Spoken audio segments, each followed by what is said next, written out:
Buenas tardes a todos, sean bienvenidos a nuestra cuarta sesión del ciclo Diálogos sobre Economía y Finanzas, un ciclo de conferencias que hemos estado organizando en colaboración con el grupo financiero Banorte. Hemos tenido a lo largo de esta semana temas muy interesantes donde han participado diversos miembros de la comunidad universitaria y también hemos tenido bastante público de otras organizaciones de la UAM. Vamos a dar la bienvenida entonces a los ponentes el día de hoy. El tema que nos atañe el día de hoy se llama Innovación y Tecnología. Es el tema número 4. Me voy a permitir presentar a los ponentes. Antes me presento, mi nombre es Elia Aquino y voy a ser la moderadora de la sesión de hoy. Comienzo con la semblanza curricular de los ponentes que nos acompañan. Por parte de Banorte nos acompaña el maestro Guillermo Güemes Sarre, quien tiene un MBA por la Universidad de Stanford de Estados Unidos, es ingeniero en sistemas computacionales por el Instituto Tecnológico y de Estudios Superiores de Monterrey. Actualmente es director general adjunto de innovación en Grupo Financiero Banorte. Anteriormente ocupó el cargo de director general de tecnología en esa misma empresa. Además, se ha desempeñado profesionalmente como director de tecnología en Banco Walmart, como director de producto en Red 1, como director general del Centro de Datos Triara y en Telmex. Fue líder de varios proyectos de las consultorías EDS, Booz Allen y Hamilton. Hoy día es miembro del Comité de Tecnología en la Bolsa Mexicana de Valores. Bienvenido, maestro. También presento, a la doctora Alenka Guzmán Chávez, quien es doctora en Economía Industrial por la Universidad de París tercero, la Nouvelle Sorbonne en París, Francia, profesora investigadora de tiempo completo del Departamento de Economía en la Unidad de Iztapalapa de la UAM. Participa en la maestría y doctorado en estudios sociales en la línea Economía y Social y en el programa integrado de maestría y doctorado en Ciencias Económicas de la UAM, donde ha dirigido tesis en ambos grados. También es miembro del SNI en nivel 2. Ha publicado artículos en revistas académicas arbitradas e indizadas sobre aspectos de la innovación, propiedad intelectual, productividad y competitividad y crecimiento económico, particularmente en los sectores siderúrgico, farmacéutico, biofarmacéutico y nanotecnología. Además es autora y coordinadora de 6 libros sobre las mismas temáticas.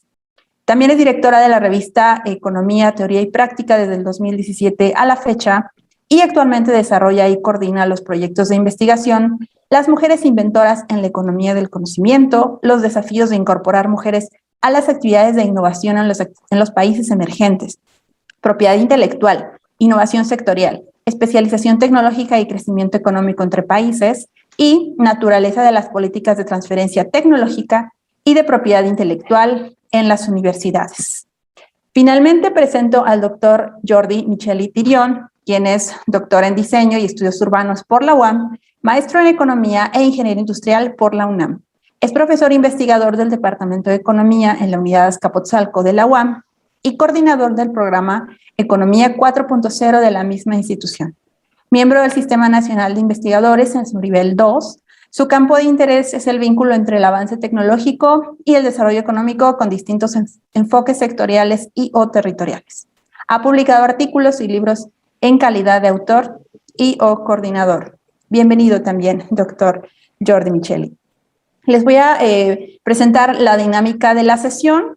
Comenzaremos con una exposición de 25 minutos por parte del maestro Guillermo Güemes. Posterior a esto tendremos comentarios por parte de la doctora Alenka Guzmán, quien tendrá 15 minutos para ello. Después será del turno del doctor Jordi Micheli, quien tendrá también 15 minutos. Y cerraremos con una intervención final, nuevamente del maestro Guillermo Güemes, por 5 minutos. Les comento que para llevar el tiempo en orden va a aparecer en pantalla un cronómetro, una cuenta regresiva cuando les falten 30 minutos para concluir. Si estuvieran haciendo alguna presentación de PowerPoint, se va a interrumpir la pantalla para dar paso al reloj. Bueno, pues muchísimas gracias. Vamos a dar paso entonces al maestro Guillermo Güemes. Adelante, maestro. Muchas gracias.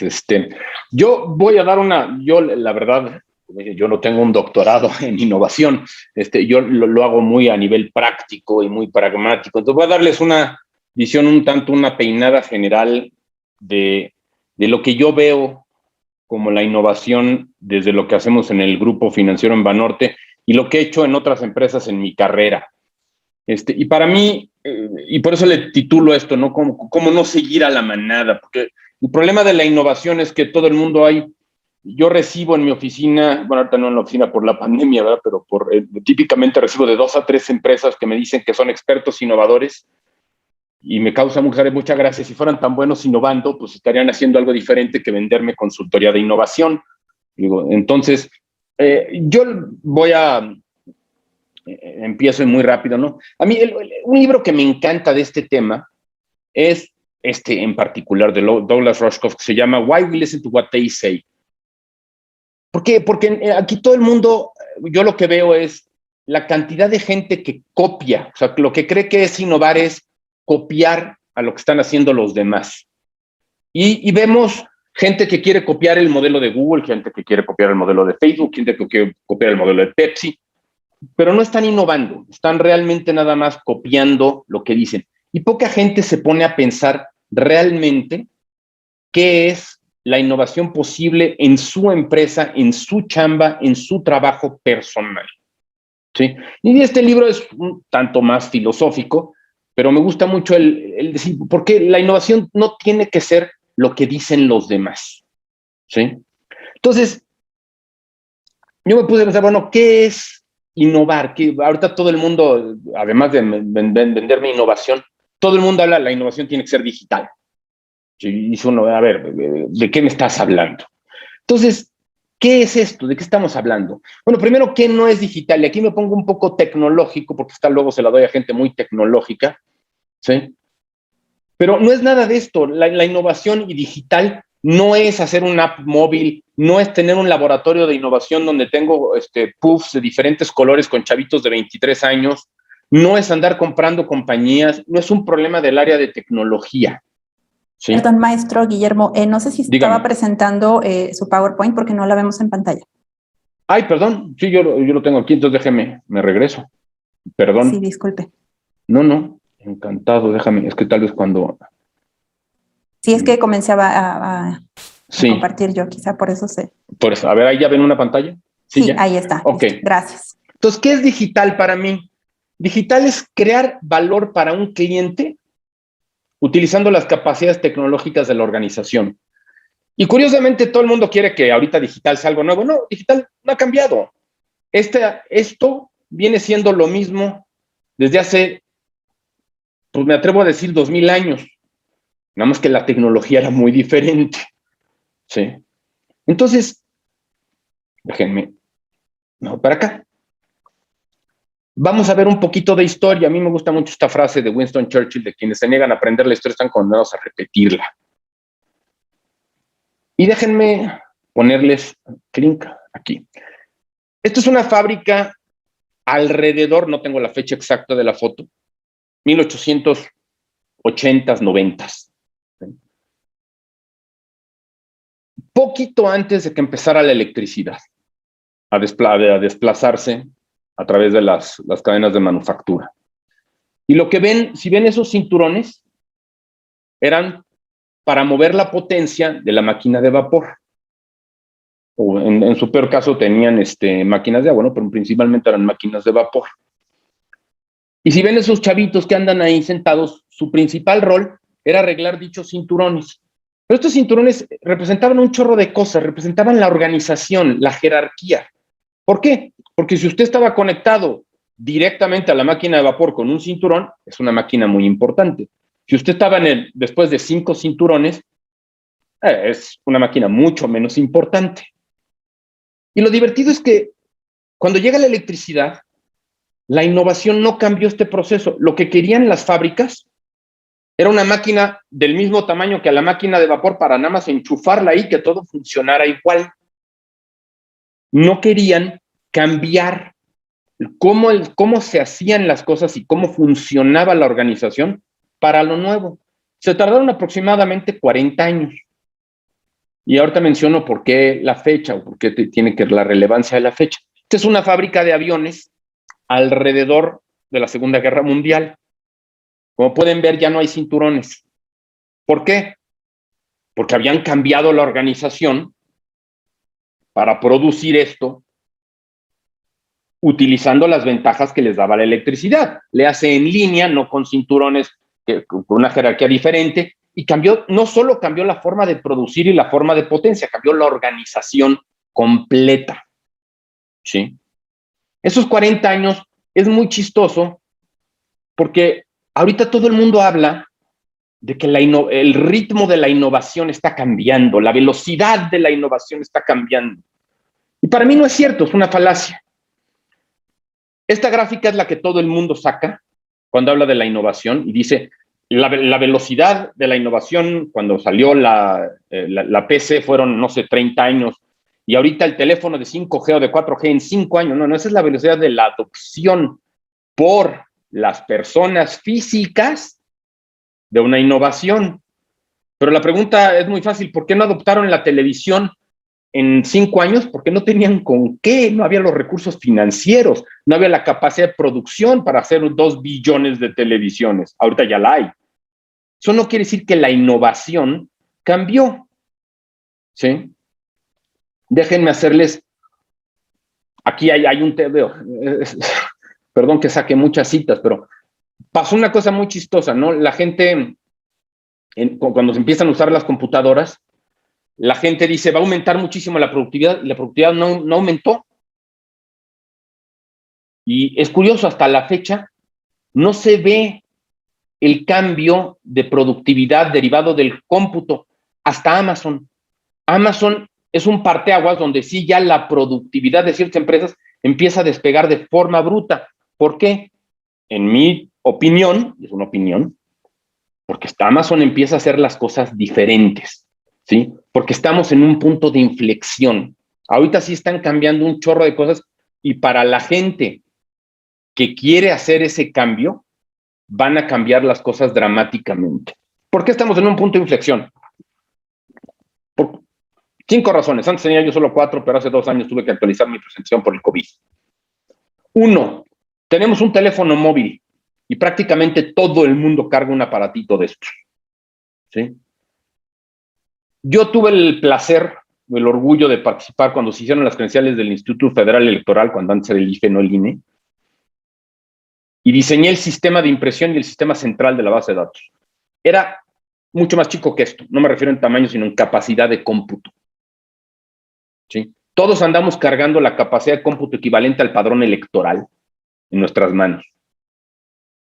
2, hay una serie de cosas que se llaman las conexiones API que nos permiten accesar a servicios de cómputo y servicios financieros y servicios de lo que ustedes quieran por todo el mundo sin tener más que pagar por uso.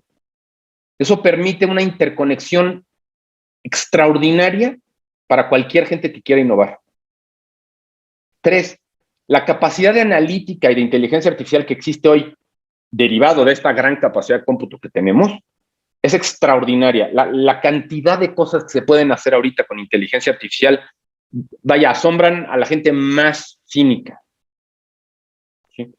Y 4, la nube nos permite hacer todo esto por un costo, a veces llegando a 0.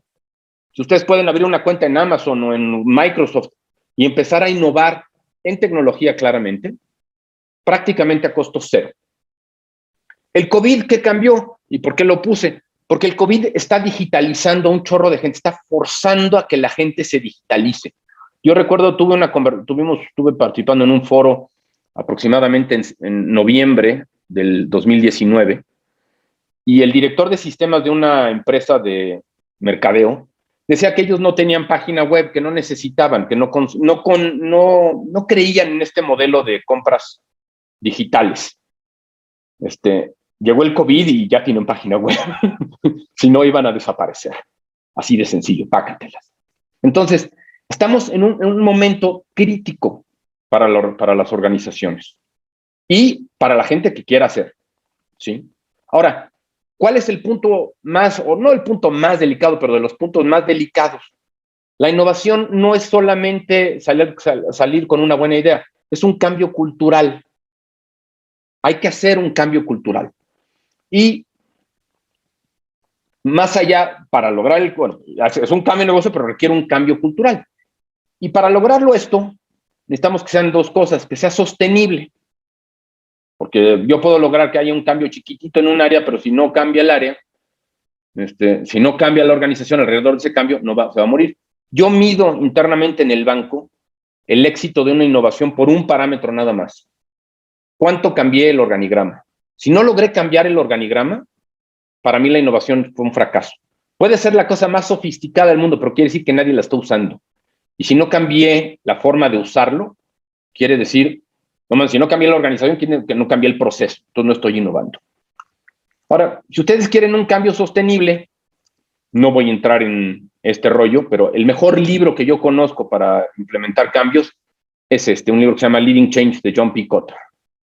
Un libro muy sencillito, con unos pasos muy sencillitos, muy bien documentados, muy bien investigado. Claro, es muy fácil escribirlo, es muy difícil hacerlo. ¿Sí? Y el otro tema, y voy a entrar, y perdón que vaya por muchos lados, tengo 25 minutos y quiero acabar a tiempo antes de que me regañen. La otra forma sencilla de innovar es empezar a medir, porque la gente quiere sacar una innovación y ni siquiera sabe contra qué se va a medir. ¿Sí? Y lo que le digo yo a la gente, ¿quieres innovar? Empieza primero midiendo, mide algo, lo que sea, pero mídelo y empieza a tomar datos. Lo segundo es hay que medir la varianza. Aquí yo me peleo con mucha gente, pero la forma más sencilla de explicarlo fue un ejemplo que me dio mi hermano, que dice que en promedio un borracho maneja mejor que una persona sobria. ¿Por qué? Porque el borracho va haciendo así, sobre el carril, y en promedio cruza el centro de la calle, pues un cachito del tiempo, pero lo cruza. Y una gente sobria en promedio va de este lado, nunca cruza el centro de la calle. Entonces podría uno argumentar que maneja mejor el borracho. Si uno toma la varianza, esa tesis se rompe muy rápido. Entonces hay que empezar a medir la varianza. Y luego viene el cambio realmente crítico, es que es cambiar, o sea, ya medí algo, ya tomé una métrica, ahora hay que cambiar algo de la organización, algo de mis procesos, algo de mis ideas, por lo que estoy midiendo. Y ya que lo optimicé, ahora cambie lo que mide. Y con eso buscamos algo más. Y esta es la forma primera más sencillita de innovar que se puede encontrar. ¿Sí? Y la pregunta más exótica que me dicen, ¿qué mide? Pues mide al cliente. Pregúntale a tu cliente, pero pregúntale con cuidado, porque la mayoría de la gente hace preguntas para que le contesten que sí. ¿Sí? Y se meten en problemas. O más bien, obtienen información muy mala. ¿Quieres medir al cliente? Hay una metodología muy sencilla que se llama el Net Promoter Score, el NPS. Y la pregunta es muy fácil. ¿Qué tan probable es que recomiendes el producto o servicio a un familiar o un amigo? No me preguntes si te gustó. La gente es muy política y muy nice y te va a decir, no, sí está padrísimo su restaurante, pero nunca voy a volver. Pregúntale qué tan probable es que lo recomiende. Y si ustedes ven organizaciones, por ejemplo, Aeroméxico está empezando a tomar este tipo de cuestiones, inclusive nada más con la visita al sitio. ¿Sí? Y esto, vaya, se califica, no quiero entrar en mucho detalle. Se toman, la gente califica de 9 a 10, toma como promotores, los de 7 a 8 son pasivos y de 0 a 6 es detractores, y se suman, se resta uno al otro y te da un score. Y el chiste es que el score vaya subiendo. ¿Cuánta gente realmente opina que tu servicio está bien? Y si tu servicio está mal en algo, ya tienes cómo innovar para corregirlo. No será una innovación ultra creativa, pero eso es innovar. ¿Sí? Y el tema más delicado en las organizaciones para innovar, y sobre todo para el tema digital, es el equipo ejecutivo, es la gente. ¿Sí? Porque si recuerdan, hace rato mencioné que la gente típicamente duran los cambios 40 años. Y déjenme demostrar por qué digo eso. ¿Cuántos de ustedes, y sé que no me pueden contestar, pero no conocen una tecnología que se llaman mensajes instantáneos, los famosos SMS? Ahora explíquenme, si se ha acelerado tanto la innovación, ¿cuántas empresas conocen ustedes que usan SMS? Y explíquenme por qué los SMS se inventaron en 1980. ¿sí? Hay poquititas empresas que usan SMS. Empieza ahorita. La pandemia hizo una explosión de eso, pero solo llevan 38 años en el mercado. ¿Y por qué te tardan 40 años en las innovaciones en verse en las empresas? Por el equipo ejecutivo. ¿Qué necesita el equipo ejecutivo? Pues necesita resolver varios temas, ¿no? ¿Qué tanto queremos innovar? ¿Qué tan relevante es este cambio que queremos hacer? ¿Sí? Porque si no es relevante para la empresa, pues no hay problema, ahí lo abortas. ¿Sí? Si queremos hacer un cambio, ¿cuál es el modelo? ¿A dónde queremos cambiar? ¿Qué es lo que vamos a hacer? ¿Y cuál va a ser la ventaja competitiva de ese modelo? ¿Por qué va a servir? ¿Cuál es la ventaja que voy a tener sobre los jugadores actuales y los jugadores nuevos, digamos, modernos? Y para amarrar el tema de la tecnología, ¿cómo vamos a apalancar las nuevas tecnologías que existen en este nuevo modelo de negocio? Aquí ya hay pocas gentes que se lo preguntan, ¿sí? ¿Por qué no queremos usar nuevas tecnologías? Y finalmente, ¿cómo estamos preparando la empresa para el cambio organizacional? ¿Sí? Léase, ¿tenemos a la gente correcta para el cambio que queremos? O más cruelmente, ¿a quién vamos a correr? ¿Eh? Porque toda transformación profunda de una organización requiere cambios organizacionales. Es rarísima la que no lo quiera hacer. Y bueno, para que no me regañe y le dé chance yo a la doctora Guzmán de empezar, ¿sí? Henry Ford, creo que todo el mundo aquí ha oído hablar de Ford, pero Henry Ford en particular, el fundador de la cadena de producción, inventó la cadena de producción en masa. Y esa fue su gran innovación. ¿Y qué es lo que pasó en la manufactura? La manufactura pasó de una producción artesanal a una producción en masa, y ahorita estamos en un proceso lo que se llama masivo personalizado, que es la capacidad de yo hacerte a ti la pieza como tú la quieres. Me voy al extremo de los automóviles, y por eso puse a Henry Ford. Ahorita los alemanes piden un BMW personalizado, se hacen una línea de producción en masa personalizada y van a recoger su cochecito como lo quieren. No es los alemanes no van a la agencia para ver qué coche quieren, lo piden en línea y se los entregan. ¿Sí? Y lo mismo está pasando con muchas de las empresas o de las industrias. Están pasando de tener un sistema artesanal a un sistema masivo, y ahora están teniendo una capacidad de tener esa producción en masa. Piensen lo que quiere decir las entregas de Amazon, de Mercado Libre, cómo están transformando el comercio y qué quiere decir eso para las industrias de comercio y demás. ¿Qué cambió realmente en el mundo? Cambiaron 5 cosas. Cambiaron que ahorita ya puedo, vaya, se llama la capilaridad, es la capacidad que tengo de tocar a todos los consumidores. Coca-Cola puede sacar una app para preguntarte qué opinas de la última Coca-Cola que sacaste. Y la profundidad a la que los puedo tocar es altísima. Puedo hacer un app interactivo.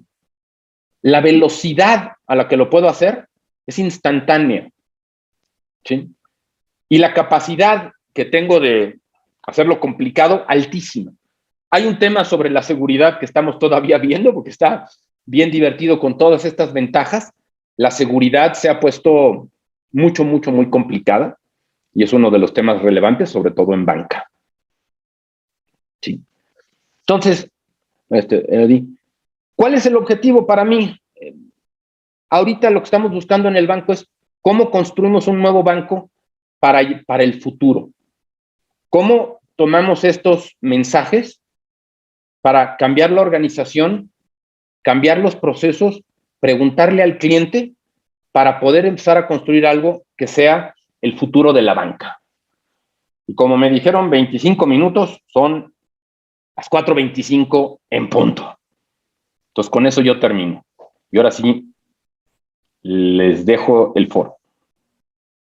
Muchas gracias, maestro Guillermo, muy en tiempo. Muchísimas gracias. Vamos a dar entonces el micrófono ahora a la doctora Alenka Guzmán. Doctora, tiene 15 minutos para su intervención.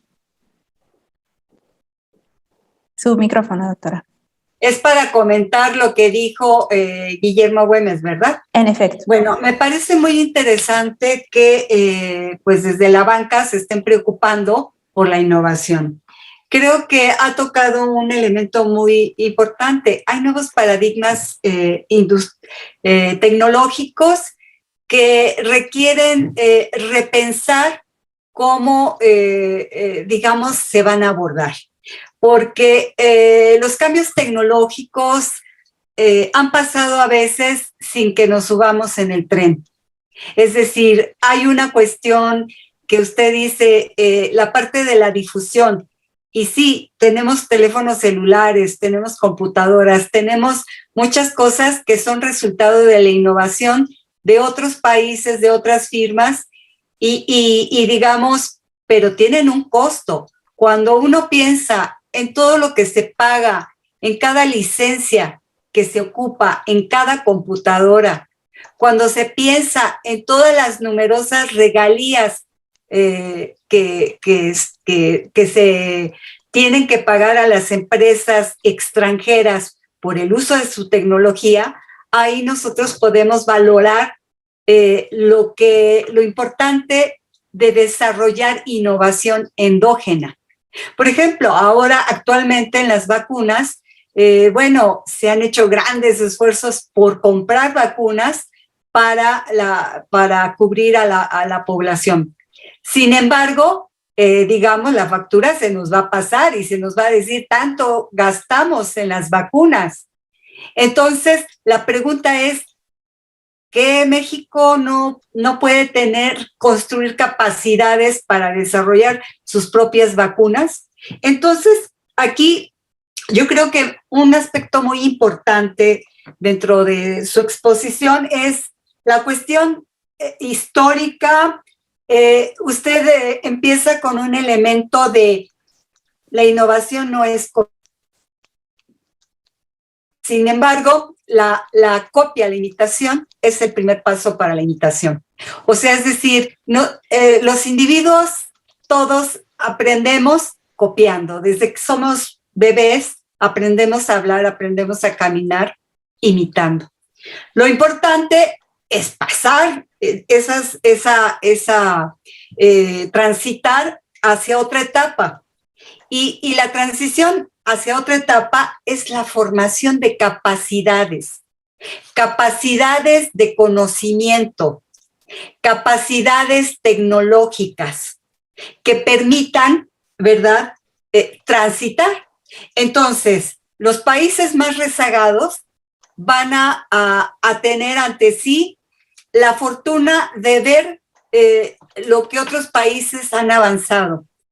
Y los países más rezagados tendrán que estar observando, pero tendrán que invertir en una cosa que es muy importante: investigación y desarrollo.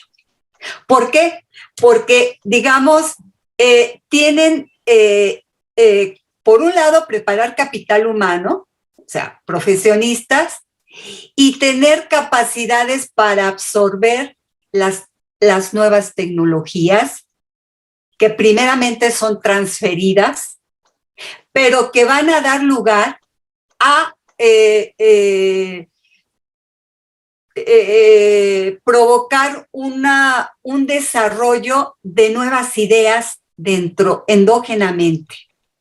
Y esa es, yo creo, uno de los objetivos que se deben de proponer de manera sistémica. O sea, porque tiene que estar la educación, tienen que estar las instituciones, tienen que estar la política industrial, las firmas, convergiendo en un objetivo. Y ese objetivo debe de ser lograr la innovación.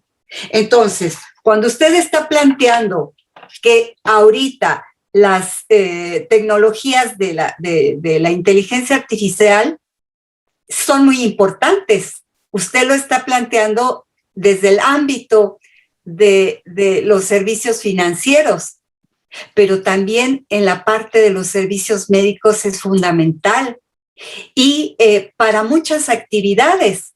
Entonces, tenemos que plantear cómo vamos a entrar en ese tren que nos lleve a un cambio tecnológico. Entonces, debe de destinarse un presupuesto importante a la educación superior, a la investigación y desarrollo. ¿Por qué? Porque los investigadores que se están formando y que no encuentran trabajo aquí, se van al extranjero. Estaba yo revisando, de 1980 al 2020, se tienen 1,800 patentes solicitadas de México al USPTO. En cambio, en ese mismo periodo, se tienen 6,700 patentes de diferentes países en donde hay inventores mexicanos. ¿Qué nos dice esto? Que la inteligencia mexicana, la gente que se está preparando, está yéndose a otros sitios porque los empresarios no han entendido la importancia de la innovación y porque no se han adoptado políticas como la política industrial, como una política de innovación, en donde haya incentivos para que los empresarios emprendan este camino y además abran fuentes laborales en donde se puedan incorporar todos estos investigadores que en el extranjero están participando con ideas y generando innovaciones. No sé, ¿estoy en tiempo? Sí, me parece que todavía tiene tiempo, ¿Sí? Eduardo. Bueno, entonces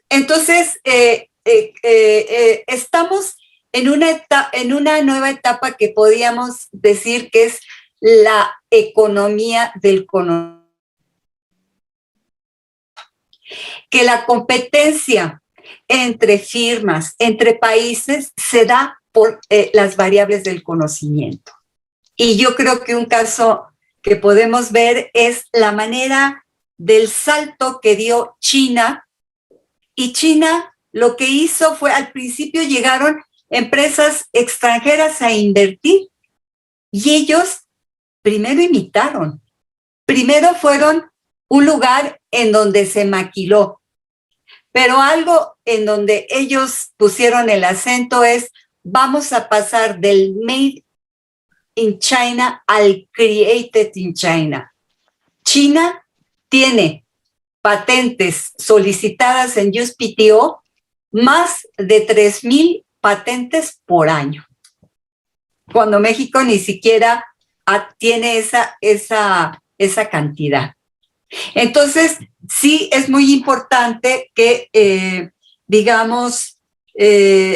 repensemos la manera en que se tienen que articular los diferentes agentes e instituciones para poder transitar a una nueva etapa en donde la innovación pues sea la pauta para mejorar productividad, para crecer económicamente y poder decir que podemos tener un bienestar económico fundamentado en eso. Entonces, ahí es cuando vamos a ver la importancia que tiene que nosotros desarrollemos nuestras tecnologías en todos los campos, porque los costos que ustedes tienen en la banca, muchos tienen que ver con la compra de tecnologías extranjeras para poder adoptar esas tecnologías. Entonces, ¿cómo es que se puede lograr este tránsito? Y ahí tenemos que ver cuáles son nuestras ventajas que tenemos en ciertos sectores para poder para poder transitar, para poder construir esas capacidades.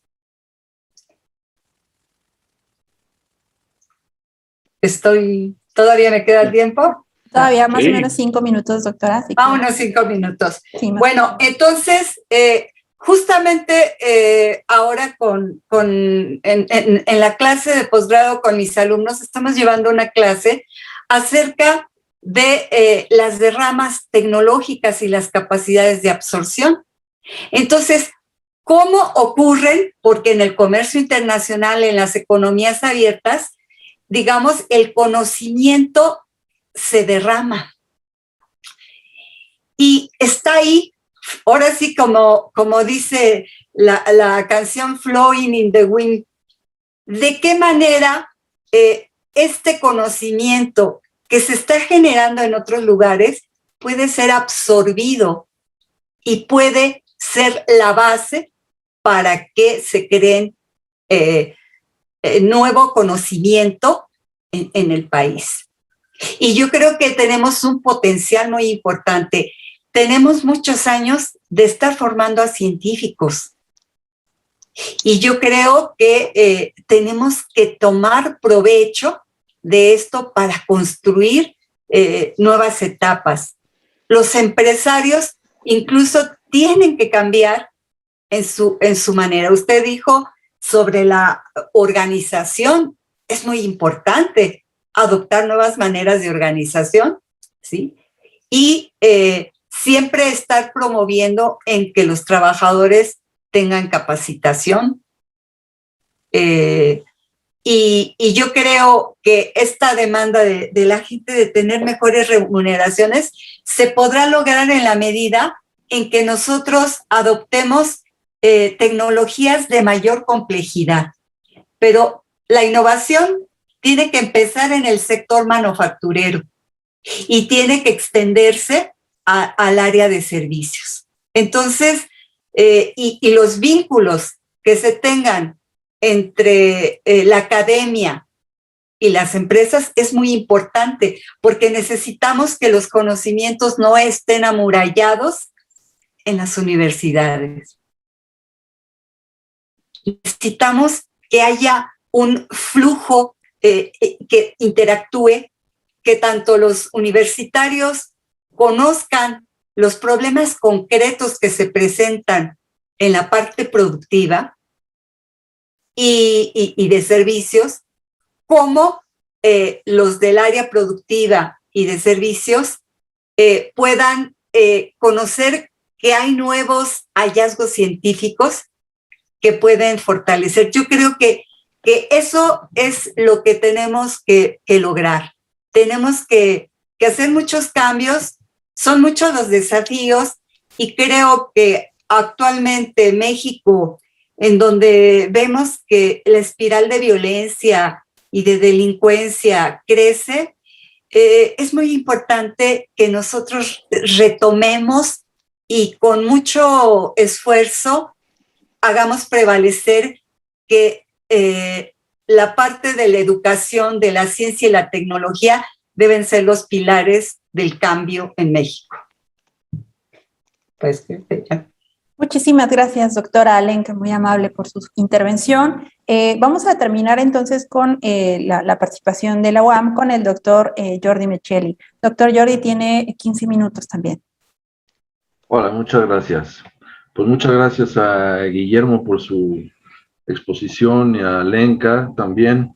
Yo voy a abordar lo que Guillermo nos presentó desde la perspectiva de la innovación en servicios, porque de lo que él nos ha hablado es típicamente innovación en el sector de servicios.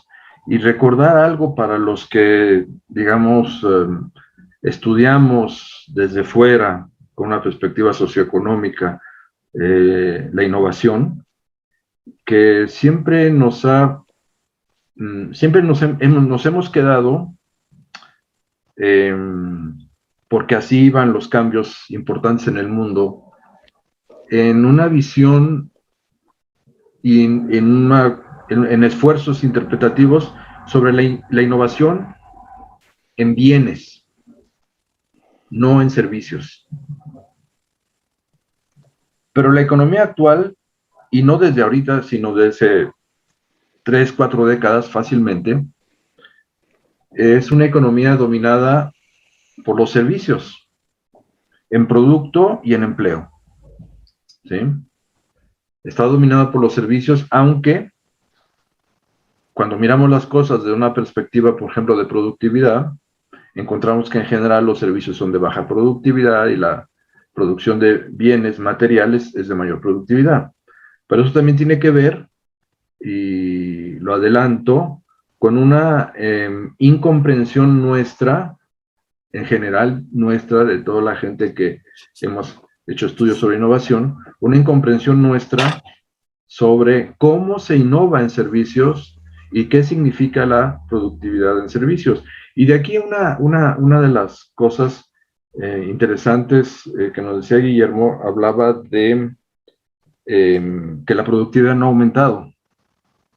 Él decía, no es que ahora haya más ritmo de innovación que antes. Eso es interesante y adelanto que es cuestionable, que es un buen tema para platicarlo, a ver si nos alcanza, pero también, y lo asociaba, decía, es que la productividad no ha aumentado. Y aquí me acordaba de lo que se llama la paradoja de Solow, un economista importante que estudió los servicios, estudió la productividad, por qué no crecía. Y claro, él decía algo así como la aparición de las tecnologías de información y comunicación, y eso lo venía observando desde los años 60 y 70, cuando todavía no tenían la expansión ni representaban lo que representan actualmente, pero ya eran una fuerza productiva importante, transversal, y eso es lo interesante, presente en muchas y cada vez más actividades y resquicios de actividades y empresas del mundo, por eso transversal. Las tecnologías de información y comunicación aparecen en todas partes, decía él, dijo él, están en todas partes, las vemos, pero no aparecen en la productividad. ¿Por qué? Pues la productividad no ha crecido por el uso de las tecnologías de información y comunicación. Hasta ahora se habla de que con la banda 4G y la 5G es muy probable que ya se vean avances de productividad claros a nivel macroeconómico en los países que empleen esas tecnologías. Se habla de eso. Y aquí aclarar, cuando decimos, o bueno, comentar, no aclarar, perdón por la expresión, comentar que cuando decimos la productividad no se ve que haya crecido, pues yo creo que nos gustaría saber dónde. Macroeconómicamente, sectorialmente, ¿ha crecido o no la productividad de la industria automotriz? Quién sabe si globalmente, pero a lo mejor sí más en China que en Estados Unidos, a lo mejor sí más en Alemania que en Francia, ¿no? ¿Ha crecido la productividad de la economía alemana? Pues quizá no, pero quizá un poquito más que la de fulanito. ¿Ha crecido la productividad de tu empresa? Pues quizá no, pero frente a la otra, sí. Ese tipo de cuestiones, las productividades siempre son por relaciones, ¿no? Relaciones frente a quién. Y eso nos da ideas de competitividad y sacamos deducciones a partir de eso, algunas equivocadas, otras certeras, en fin, pero el tema es que efectivamente las tecnologías de información y comunicación, como fuerza productiva transversal, están empezando a hacerse notar en la productividad, siguiendo la concepción de Solow. Es decir, Solow decía, pues no se ve que haya aumento de productividad, pero lo que sí hay es incremento de eficiencias, incremento de uso de nuevas fuerzas productivas, muchos incrementos de mejoras en la forma de utilizar los recursos materiales e intelectuales. Finalmente, eso es la productividad de las empresas. Y entonces regreso al tema que está relacionado con esto, ¿no? Espero que esté relacionado y no me llevo muy lejos, de que lo que Guillermo nos ha hablado es, y y eso a mí me agrada mucho, es innovación en servicios. Y me agrada mucho porque normalmente no tenemos gente ni experiencias ni nos las muestran de las innovaciones en servicios.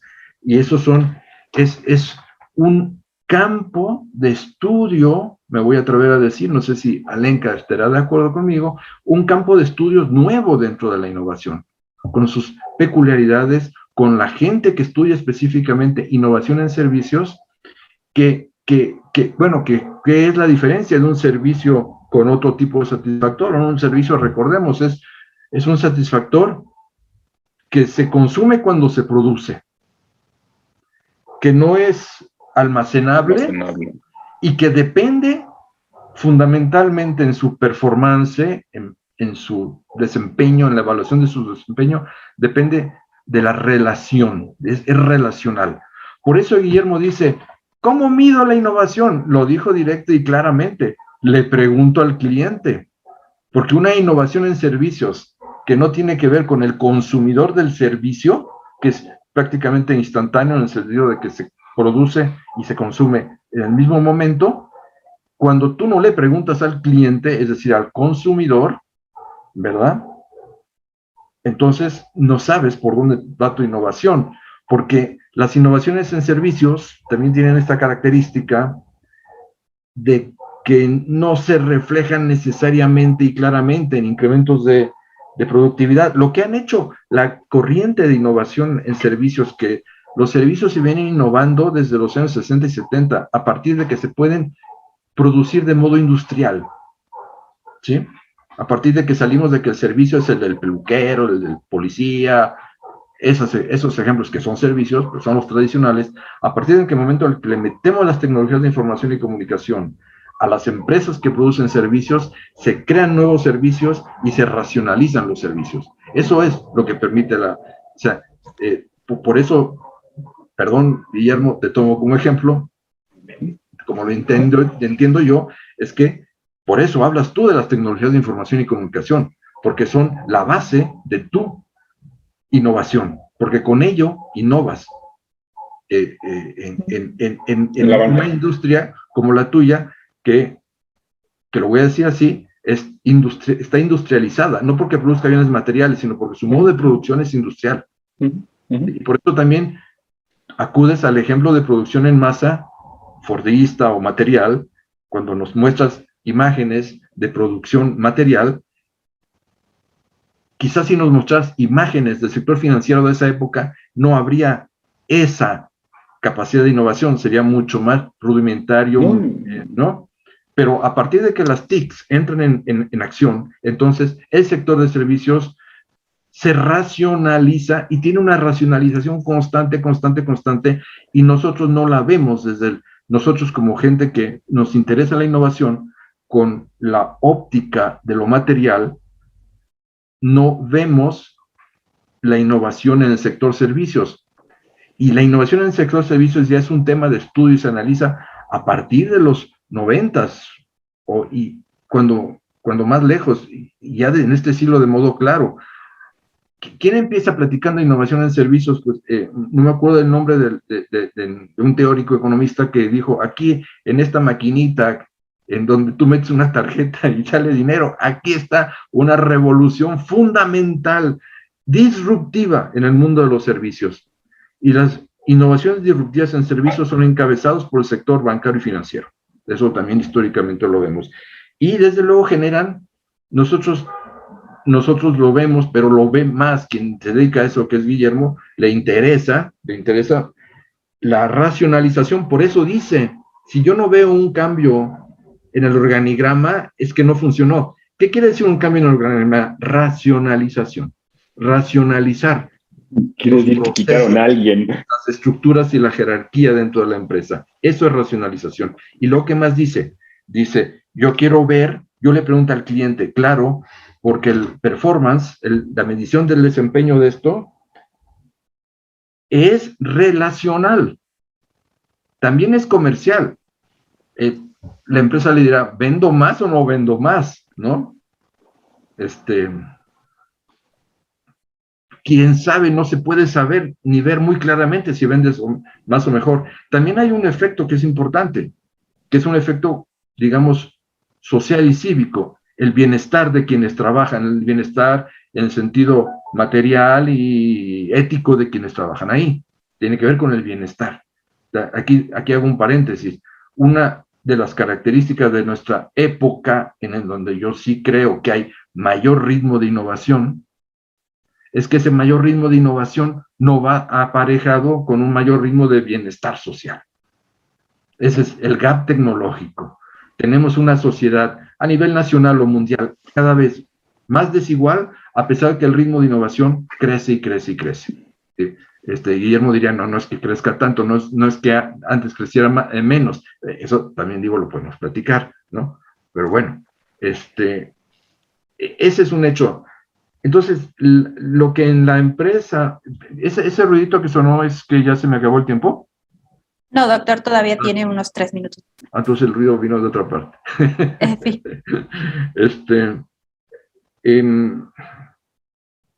Intentaba decir yo que lo que está expresándonos Guillermo es típicamente aquello que explica y estructura y le da sentido a la innovación en servicios. Cómo ve la racionalización, cómo ve el performance, cómo lo ve como algo relacional necesariamente, ¿sí? Es una, digo yo, es una excelente muestra de lo que se busca y cómo se hacen las cosas en innovación de servicios en un sector pionero en la innovación de servicios como es el bancario financiero, ¿no? Yo pienso que es eso.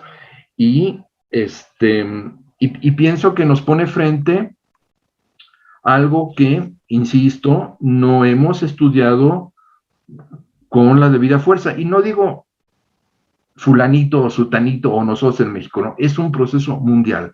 No se ha estudiado con lo suficiente fuerza todavía, no se entiende, no se conoce perfectamente o al grado de perfección como se conoce y se le ha estudiado la innovación en términos de manufactura. Hago un paréntesis, el famoso manual de Oslo ya le da mucho más importancia a la innovación en servicio, ya dice cómo analizar, cómo estudiar, pero todavía falta mucho, ¿no? Falta mucho para que podamos empaparnos de una comprensión de esto, y Guillermo, que es un hacedor de innovación en eso, pues nos ha dado una, pienso yo, estarán de acuerdo conmigo, una excelente demostración de qué es lo que se ve, cómo se ve, cuáles son sus preocupaciones y por qué dice no hay productividad, pero las tecnologías son importantes, etcétera, etcétera. Encaja en lo que es este proceso. Y desde luego, en el sector en donde está él, tienen que innovar. Es indiscutible. Y además se les aparecen las fintechs, se le aparece el fraude cibernético, se le aparecen muchas amenazas por ahí que obligan a la innovación como algo fundamental. Y nunca nos aparecerán y nos dirán, ganó el premio a la innovación. No, porque es incremental, es un proceso interno, es relacional, y cuando tienes una ya estás pensando en la otra. Eso es, yo digo que es un proceso de no acabar, ¿sí? Simplemente una última cosa. Ya se apareció chunchito que dice que ya debo terminar. ¿Puedo seguir? Sí, adelante, doctor. Esta innovación que dice que me callé. No, para nada. Un minuto más. Sí está cambiando, pienso yo, Guillermo, la velocidad de la innovación. Y está cambiando porque tiene que ver, las velocidades de las innovaciones, históricamente hablando, tienen que ver con grandes transiciones de fuerzas productivas, de formas de producir. Ahorita la transición digital que estamos viviendo, la transición energética, es un conjunto amplio, un espectro amplio de innovaciones que van en cascada, interconectadas unas con otras. Y son tan rápidas que no nos permiten singularizarlas y medirlas y ver, y por eso decimos, parece que no, pero en los hechos yo creo que sí, que estamos viviendo esa cascada de innovaciones derivadas de que estamos viviendo una era de transición digital, una era de transición energética también, y la transición energética, por ejemplo, es un motor de innovaciones. Y con eso me callo y agradeciéndote mucho y agradeciéndole también a Alenka el estar con ustedes. Si fuera posible, Guillermo, en lo que vas a comentarnos, pues ejemplifícanos un par de innovaciones de estas de las que estamos hablando. A ver, les contesto muy rápido, porque me hicieron un chorro de puntos. Yo le contesté a la doctora Alenka, mire, mucho de lo que decía de lo que pasa en México, estoy de acuerdo, pero el Internet es el gran democratizador. Ahorita la persona que quiere investigar, que quiere aprender, no le cuesta. O le cuesta muy poquito, ya no está fuera del alcance. El que quiere sacar un doctorado en MIT sí le cuesta, pero el que quiere aprender, no le cuesta. Es cuestión, es al revés. Y déjenme usar el ejemplo de la inteligencia artificial que mencionaban los doctores. Yo fui de los primeros innovadores de Watson, yo fui a ver Watson en Estados Unidos. ¿Sabe cuál es el principal problema detrimental para la innovación en la medicina? Que los doctores son muy arrogantes y no quieren que una máquina les diga qué se hace. Punto. Hubo que hacer maniobras inmensas para que los doctores aceptaran que una maquinita tuviera la razón. ¿Sí? Es increíble. Ahí el problema no es innovación, el problema se llama humildad. La máquina lee 10 veces, no más rápido, 10,000 veces más rápido, sabe mucho más. Pero ¿cómo le va a decir una máquina al doctor? En otro tema, para mí el tema el tema de recursos, yo le recomendaría al foro un libro que se llama You Got Innovation, jugada así como dos o el doble A, Jugaad, Innovation. Y es un libro que habla de la capacitación específicamente, no solo en India, pero de un hindú. Y cuando uno habla de la pobreza en México y lo habla de la pobreza en India, son dos niveles. Digo, hay gente rica en India, pero el indio está cañón, ¿sí? El tema de la productividad, les cuento una anécdota muy chistosa. Y yo a mí me tocó vivir esto de las computadoras, y yo empecé muy chiquito, yo empecé a programar a los 8 años.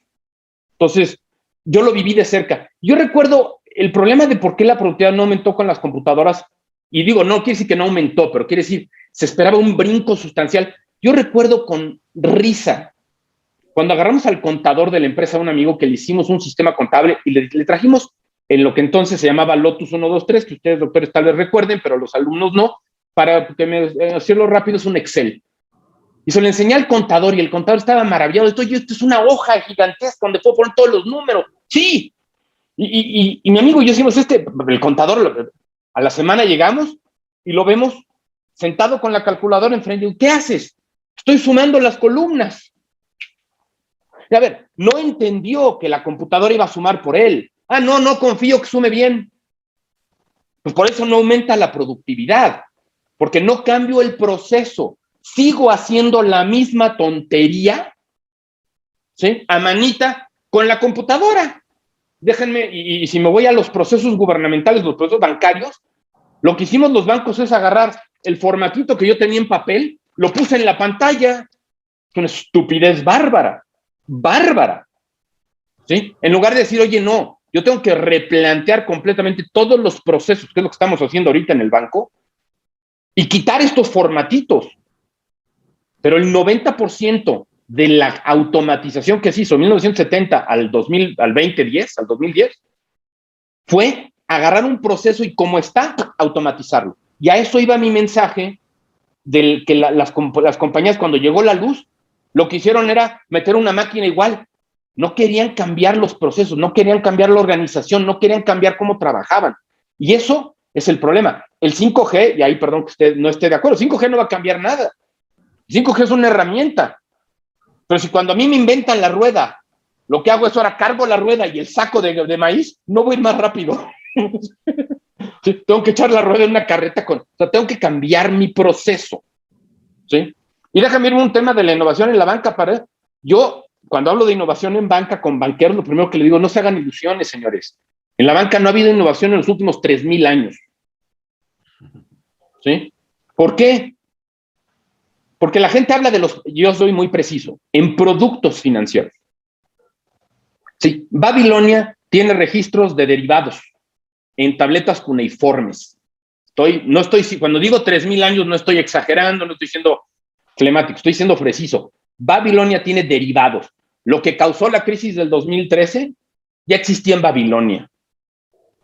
No hay ningún producto bancario nuevo. Lo que hay son servicios, o sea, formas de dar ese servicio nueva. El cajero automático, ¿sí? El internet, todo eso. Y con eso, nada más cierro con el último punto porque me quedan como 30 segundos. El tema de la velocidad. Yo a lo que me refiero, la velocidad de innovación está creciendo así. La innovación. Lo que yo digo que no crece es la adopción. Y no crece por la gente. Porque la gente le llega a los 30 años y dice, yo así soy. Y yo lo veo muy divertido en la diferencia que tengo. Yo tengo 4 hijos, la mayor y la menor son niñas. Y la diferencia en redes sociales que utilizan. ¿Por qué? Porque la chiquita dice, no, eso es para viejitos. Facebook, y la grande dice, no, y eso quién sabe qué cosa rara es. Porque ya su forma de pensar de cada una empieza a formarse y a hacerse rígida. Y ese tema de rigidez es lo que no permite la innovación para mí. Y como me quedan 10 segundos, les agradezco mucho su tiempo y que me hayan escuchado. Y el día que gusten, estamos disponibles para platicar. Maestro Guillermo, muchísimas gracias por su intervención. Gracias a todos los ponentes. En efecto, estamos concluyendo muy en tiempo. Nos dejan con bastantes reflexiones y comentarios el día de hoy. Inclusive tenemos aquí algunos comentarios en el chat de nuestro público. Muchísimas gracias. Ya nada más para concluir, permítanme compartir mi pantalla nuevamente. Déjenme que avance la presentación. Ok, vamos a hacer entrega de de una constancia de manera digital que les vamos a entregar a ustedes por su participación, por el tiempo que nos han brindado esta tarde. Me voy a permitir leerla. La Universidad Autónoma Metropolitana y el Grupo Financiero Banorte otorgan la presente constancia al maestro Guillermo Güemes Sarre por su participación como ponente en el ciclo Diálogo sobre Economía y Finanzas con el tema Innovación y Tecnología, realizado el 23 de septiembre de 2021 en modalidad virtual. Firma el doctor Joaquín Flores Méndez, coordinador general para el fortalecimiento académico y vinculación de la UAM, y el doctor Abelardo Mariña Flores, coordinador de enlaces estratégicos de la Unidad Azcapotzalco, también de la UAM. Muchísimas gracias al maestro Guillermo Güemes. También tenemos una constancia para la doctora Alenka Guzmán Chávez, firmada por las mismas autoridades de parte de la UAM, y también por la maestra Laura Elena Bueno Estrada, subdirectora de Asuntos Públicos del Grupo Financiero Banorte. Una constancia similar, por supuesto, para el doctor Jordi Micheli Tirión.